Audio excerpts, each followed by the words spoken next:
It's another edition of Time About the Movies, and today we're taking a look at the films of March 25th, 2005. And on the docket for today, 4 movies, including Ashton Kutcher teaming up with another Fox star after Just Married with Guess Who, Sandra Bullock returning in the role of Gracie Hart in Miss Congeniality 2, Armed and Fabulous, the classic movie Oldboy, and also D.E.B.S. So we got 4 films to look at. Let's go ahead and jump on into it. We'll start off with the biggest new release of the weekend, which is, of course, Ashton Kutcher and Bernie Mac starring in Guess Who. It's gonna matter. Always gonna matter. It's about first impressions. Percy Jones, pleased to meet you. I like that solid grip. Dad, this is Simon. Awkward moment. It's about being yourself. We taught our girls to see only people, not color. Where is he? Oh my God! Are we being audited? It's about just getting along. Now you get in. Guess Who? So as obviously you can see there, this is essentially a loose remake of the classic 1967 movie Guess Who's Coming to Dinner. But this time, instead of being about a black man meeting the parents of his white fiancée, the colors are reversed. So it's the focus on of a white man, played by Kutcher, meeting his black fiancée's parents. The father, played by Bernie Mac. His fiancée is played by Zoe Saldana. So I don't know. Let's see if we can work something here. Gamora. So basically, Gamora and Boog are a couple, and Alex's dad from Madagascar 2 is the father. I don't know. I kind of came up with that one at the last second, but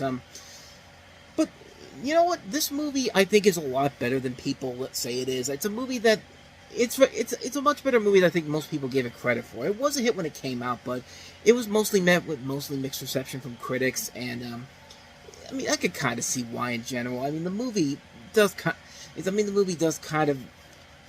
There are some times when the jokes don't work very well.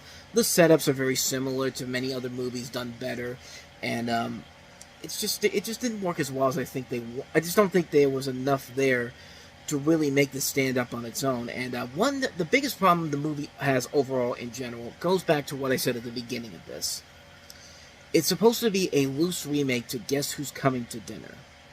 Now, Guess Who's Coming to Dinner is a movie that has it went on to win several Academy Awards back in the day. It was a film that had it's in the Library of Congress and National Film Registry. It's one of the great movies ever made, and it was a movie that was around the time where the storyline was basically about how Katharine Hepburn who plays the daughter in the original one, Catherine Houghton, who was actually Katharine Hepburn's niece. So that's kind of interesting to see, and that film had a lot of history behind it, most notably because it was the 9th and final pairing of Spencer Tracy and Katharine Hepburn, because Spencer Tracy was very ill during the filming of the movie, and he actually died 17 days after he completed his scenes in general, and he never saw the completed film. And I take that back. Katharine Hepburn never saw the completed film because she thought it would be too painful for her, and it makes sense because Spencer Tracy and Katharine Hepburn had been in a number of different movies together, and it was actually released 6 months after his death, and went on to become an Oscar winner for many people. Katharine Hepburn, included in that. Spencer Tracy was nominated for a posthumous Oscar. I thought Sidney Poitier got an Oscar for this, but no, he did win an Oscar for something else. I think A Man for All Seasons, but he's not even. I don't even think he got nominated, honestly, which is kind of surprising, but. The film is a classic movie for a number of different reasons. It also helps that you had, the movie was filmed before stuff like, the Supreme Court, the Loving versus Virginia case in general. And it was a very topical movie at the time. It still can be seen as very topical to this day. It's a film that takes a lot of serious issues, a lot of political issues, and actually makes it work to a T. And it's done very well. It's done very much in a way that's very entertaining, and it also teaches you some lessons about life in general.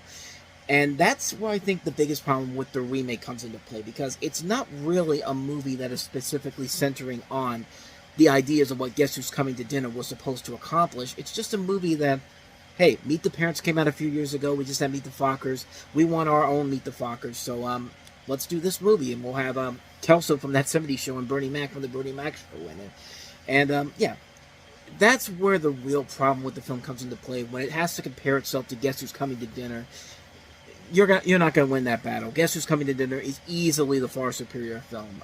But other than that, the movie itself is pretty good, and it does have a likable cast that does make it work in general. I think Ashton Kutcher and Zoe Saldana are a very believable couple. Bernie Mac and Ashton Kutcher, whenever they have to team up together, they have a lot of really good moments in here. The cast overall is very good. You've got a cast that also includes Sherry Shepherd, Nicole Sullivan's also in here, Niecy Nash, Judah Scott, who plays Bernie Mac's wife in this. There's a lot of really good talent in the film in general, and it does lead to, a lot of very entertaining moments in here. Not all the jokes work out overall.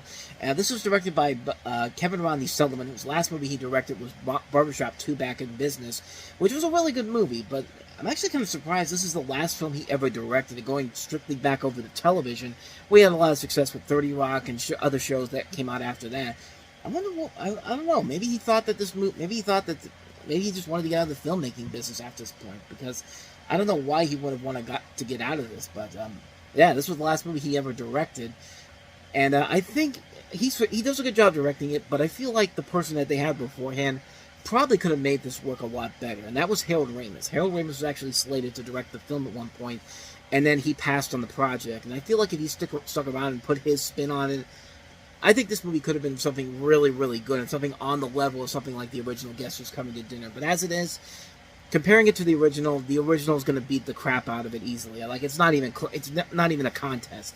But for what it is, if you look at it on its own, it's a good movie. It's a fine film. I put it in the same category as something like Just Married, a movie that knows exactly what it is, but it has a lot likable leads to make it work.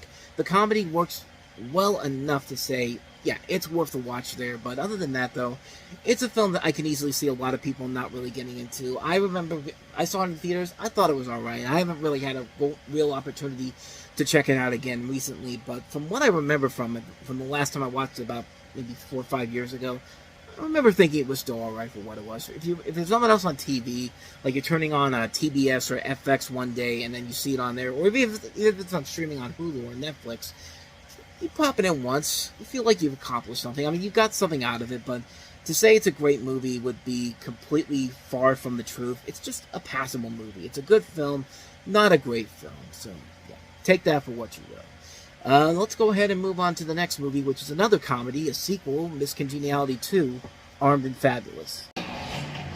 For FBI agent Gracie Hart, You're that Miss Congeniality lady. Okay, nobody move. going undercover isn't the only thing going wrong. I thought we were moving at kind of a normal speed. Is it the sex? Because I could get a manual or something. Now, the Bureau's had a lot of bad publicity lately. The director thinks you could be the new face of the FBI. Now, she's getting a new partner. Don't talk to me about pain, sister. You didn't just call me sister because I don't recall seeing a little skinny-ass white girl at the table growing up. First of all, thank you for calling me skinny. And she's taking on, Oh, yes. a whole new attitude. Neither you nor anybody else is going to turn me into some FBI Barbie. How do you feel about a push-up bra? How do you feel about a genital shocking taser gun? I'm open to it. Sorry to hear what happened in this United States. You've been kidnapped. The director wants you to handle publicity on this. You're going to be the hottest celebrity in Vegas.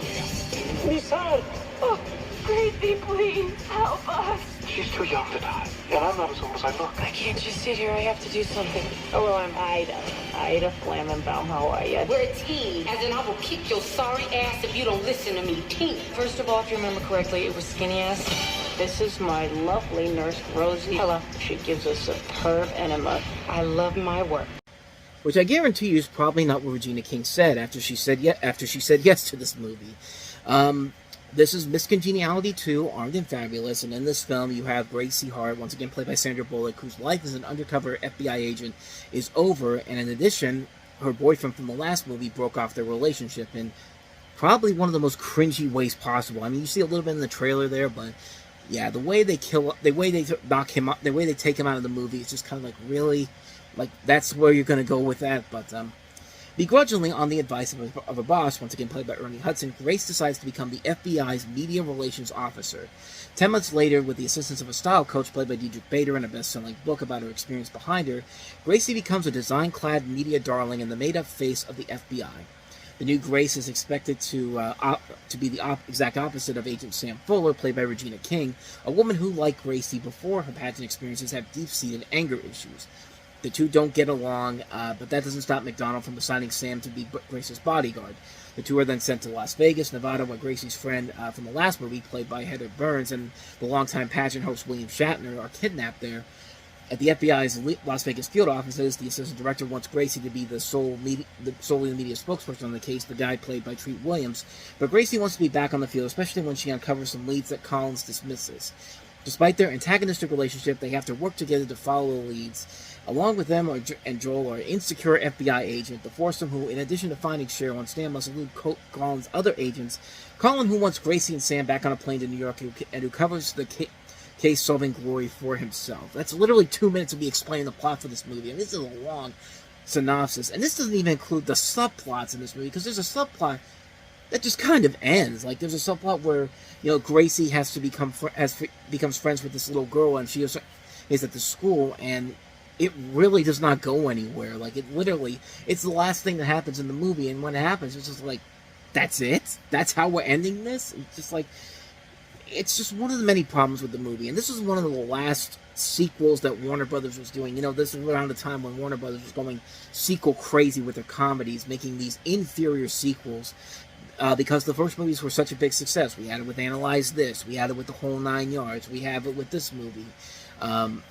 There's some other ones I can't remember off the top of my head, but I know there was more than that. But yeah, the movie just isn't funny, and it just takes out all the charm, all the stuff that made the first Miss Congeniality such a fun movie in general to watch. And yeah, Sandra Bullock and Regina King, these two should be in much better movies in general, and they work off each other good enough, but they don't have a funny script to work with here. It's just a script we've seen done to death already. Like, we don't even know why half the people are even back here, except for the fact that they need to be there to continue the story along. Like, the new characters, played by great people, but just kind of wasted in general. Like, I like Treat Williams a lot. His character is completely pointless in here. So is Elizabeth Rome, who plays like the other FBI agent involved. The new love interest for Gracie is not really that engaging. He's no Benjamin Bratt, and like you felt, it feels like, I guess maybe he left before production was supposed to begin, because the way they got rid of him in the movie just feels like something that's just completely out of left field, and just feels like something that came out of nowhere because they couldn't get him back in time. Like around this time, like what else would Benjamin Bratt be doing? Certainly not this. But then again, he's definitely gotten better over the time. But I digress. But yeah, the jokes just don't work in here. The humor isn't there. The charm isn't there anymore. It's your typical comedy sequel. It's the typical sequel where they just say, hey, what made the first movie great? Okay, let's chop 50% off of that and just put out an inferior project, and let's let the money come pouring in. That's what this movie is, and really, it just really hurts me to say this, because I like the original Miss Congeniality so much. I think this deserves a lot better sequel than the one we got, and unfortunately, especially with the talent that we have on board here. But unfortunately, this is the price that we're all paying for. I mean, would you expect anything more from the director of Jungle to Jungle and Joe Somebody? Yes, I know he did the Santa Claus, but he also did Jungle to Jungle and Joe Somebody. One film out of 4 is still 25%, so yeah, instant failure. One of Sandra Bullock's worst movies. Ocean's 12 is another one I was thinking of. That they made a sequel just because the first movie was a success. But yeah, not much more to say about this one. Miss Congeniality 2, just avoid it like the plague. Just stick with the original and be done with it. God, what an awful movie this is. So let's get to some good movies. How about we get to some good films? And boy, do we have a great one for you. Here's the original Oldboy.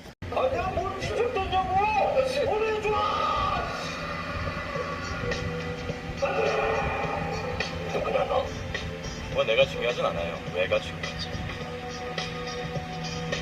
아직도 눈치 못 채겠어요. 난 널 못 잊겠다. One of the most stylish action movies ever made. This is like a precursor to like John Wick, if you really want to look at it that way. You have a loose adaptation of the Japanese manga of the same name, where you follow the story of this man who was imprisoned in a cell resembling a hotel room for 15 years without knowing the identity of his captor or his captor's motives. When he's finally released, he finds himself still trapped in a web of conspiracy and violence as he seeks revenge against his captor, and his quest becomes tied in with romance when he falls in love with a young sushi chef at the same time. The movie is just badass. It's a really incredible action movie with a ton of great special effects, including one shot in particular that I would not be surprised if Guardians of the Galaxy 3, with that fight scene that they have with basically one single shot, got the inspiration from this movie. In fact, a lot of action movies probably got a lot of inspiration from this. It was a very influential action movie at the time, and it's a movie that has had a lot of legacies to it. I mean, there's been a lot of adaptations to it. Spike Lee made an adaptation of it in 2013, which was okay, nothing too spectacular, nothing too amazing, but certainly pales in comparison to what Oldboy is. This is a film that is just so enriching, it's so action-packed, the thrill factor is there, the cast overall is very good. Park Chan-wook does a very good job with the directing and writing of this. Choi Man-sik, I think I'm pronouncing the name right, is very good here. A lot of the people here are very good. The action sequences are great. It comes off with a great payoff at the end, and it's just such a great, fun time overall. It's a really amazing film. Not much more I can say about this one that hasn't already been said already. If you have not seen Oldboy, definitely seek Oldboy out. It's definitely something that once you see it, you're going to want to watch it again and again and again, because I know I certainly did the first time I saw it. So that is Oldboy, easily the best movie we have this week. So how do we top this week off? Another movie that wasn't that great. The last one we have here is D.E.B.S. Deep within a college exam is a secret test. It measures a student's innate ability to lie, cheat, fight, and destroy. Those who score well are recruited into a secret paramilitary university. Some call them seductresses. Some call them spies. Fools call them innocent. They call themselves D.E.B.S. And I call this a total ripoff of Totally Spies and Kim Possible. I mean, it's literally the same concept, except more lesbianism in this movie. We'll get to that in just a second, but yeah, if you've seen Totally Spies and Kim Possible, stuff that came out before this movie did, then you pretty much know exactly what type of a movie this is going to be, except when you watch Totally Spies and Kim Possible, you actually get more out of it, but instead of that, you get whatever the hell this movie is. You've got a story that is about these four ladies who are recruited by the U.S. government for their unique ability to lie, cheat, and fight. They join an underground academy of secret agents known only as D.E.B.S. These crime-fighting hotties set out to save the world and keep their lipstick perfectly applied when doing so. Now the girls must combine their skills for their most important mission to capture vexing vixen Lucy Diamond, the deadliest criminal the world has ever known. When D.E.B.S. star player Amy falls for Lucy, chaos erupts and the D.E.B.S. loyalty is put to the test. I mean, yeah, like I said, it's basically Totally Spies and Kim Possible with a little bit more lesbianism, because yeah, you have one of the girls ended up falling in love with Jordana Brewster's character, Lucy, the villain in this, Lucy Diamond. And the film itself, like, it's just nothing. Like if you see the trailer and you get kind of an idea of what you're gonna get here, and the people involved in here are not bad. Sarah Foster, Megan Good, Devin Aoki, Jill Ritchie as the lead girls. They're all right in here. They do what they can do here in the roles.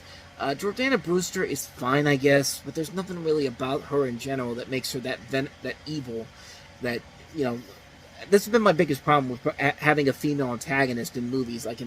Like I've seen so many movies where you get these really good talented people who look hot, and just basically they're not that threatening unless when a man's doing it. Like, it's not that it can't be done. I think Ava Green's probably the most successful one, who is a villain that can be really good. Like we've seen her be evil in stuff like Sin City 2 and 300: Rise of an Empire, where she really does get to show how much of an evil person any antagonist she can really be. But yeah, in here, Jordana Brewster just isn't it. Like, this just feels like a role that could have easily gone to somebody else in general. Like, you could have gotten somebody else to make this. Not even that, but you could have just. But it doesn't help when the character is so poorly written. And a lot of these characters are so poorly written. I mean, this was something that was based off of a short that was made by the same director, Angela Robinson, who's actually going to have another film we'll delve into in a couple months from now, Herbie Fully Loaded, which I guess you could say this is probably the better of the two movies, but that's not really saying a whole lot. So she made this 11 minutes short, and it basically became the motivation for this movie. And yeah, chances are it probably should have just stayed the Blood Minister, because they really do not do a whole lot to expand this to a feature-length film. I mean, this is a film that is lacking to and struggling to just get to the hour and a half mark. It's only 92 minutes long, but it feels like you're sitting there for a long time, because nothing really is flying, the jokes aren't working, the humor isn't working well, the action sequences are fine, I guess.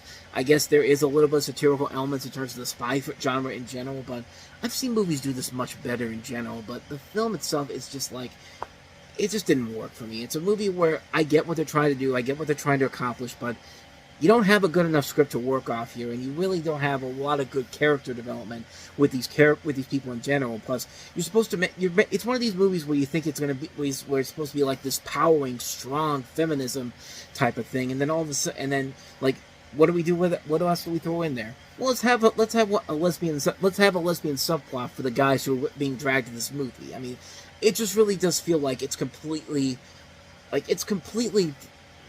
just kind of forced in there. Like, nothing about this feels genuine. I don't know. Like, to me, it just didn't work. It's a movie that I could see the ideas where they could probably go with it, but I don't know. To me, it just didn't work. I mean, I wanted to like this movie. I really did, but I just couldn't find anything that funny, that clever, that smart. Like, it just really wasn't there. And I think you could just watch stuff like Kim Possible or Totally Spies. Like, I didn't even watch Totally Spies a lot when I was a kid, but stuff like Kim Possible still holds up and actually has gotten better over time. This, not so much. So yeah, that's a hard pass for me on D.E.B.S. A noble effort, but a botched delivery in the end. And speaking of Sin City, that's going to be one of the two movies we'll look at on the next episode of Time About the Movies, as we have Quentin Tarantino, Robert Rodriguez, and Frank Miller. Actually, no, Robert Rodriguez and Frank Miller working on the star-studded Sin City adaptation, and we also have Queen Latifah in the spin-off to Barbershop, Beauty Shop. So we'll take a look at those two movies on the next episode. That'll be coming up tomorrow. But until then, thank you so much for watching, and if you want to see more videos like this, please hit the place on the next page, check out the previous episode, and also don't forget to hit the like and subscribe button if you want to see more videos like this on this channel. So, with that said, I am off. I will see you guys next time, and until then, as always, take care.